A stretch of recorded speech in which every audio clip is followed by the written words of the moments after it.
Ketika otak kita menjadi cermin sosial, ada fenomena menarik dalam ilmu saraf modern. Ketika dua sahabat dekat duduk bersama, tertawa, bertukar cerita, atau hanya berbagi keheningan yang akrab, otak mereka mulai berdetak dalam ritme yang sama.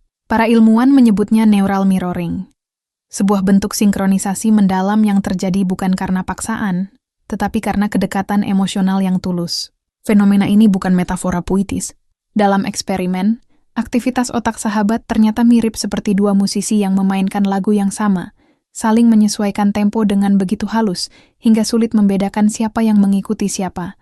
Ketika dua orang benar-benar dekat, garis batas itu lenyap. Mereka mengikuti dan diikuti dalam waktu yang bersamaan. Penelitian bahkan menunjukkan adanya peningkatan hingga 40% dalam keselarasan aktivitas otak ketika sahabat mengerjakan sesuatu bersama.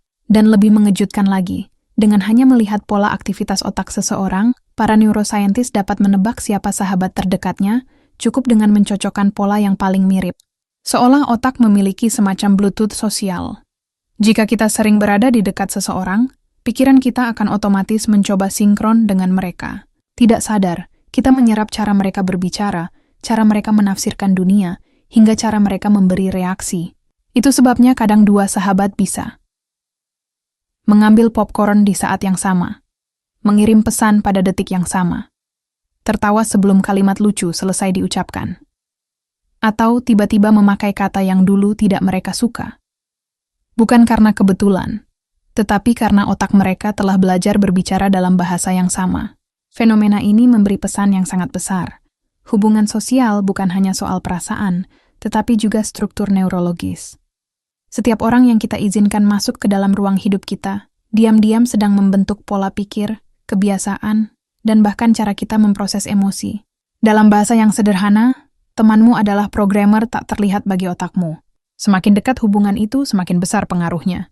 Karena itu, banyak peneliti menyarankan agar kita berhenti melihat pertemanan hanya sebagai tempat berbagi cerita atau menghabiskan waktu.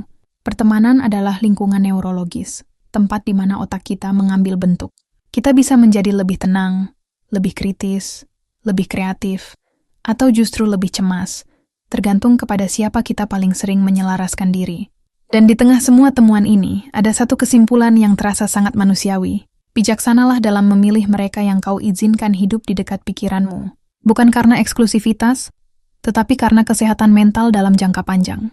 Kehadiran orang yang tepat dapat memperluas kapasitas otak kita untuk memahami, merasa aman, dan berkembang. Pada akhirnya, ilmu saraf hanya memberi bahasa baru untuk sesuatu yang diam-diam kita tahu sejak lama. Energi orang-orang di sekitar kita membentuk siapa kita menjadi. Dan kita selalu memiliki pilihan untuk menyelaraskan diri dengan mereka yang menguatkan, bukan melemahkan.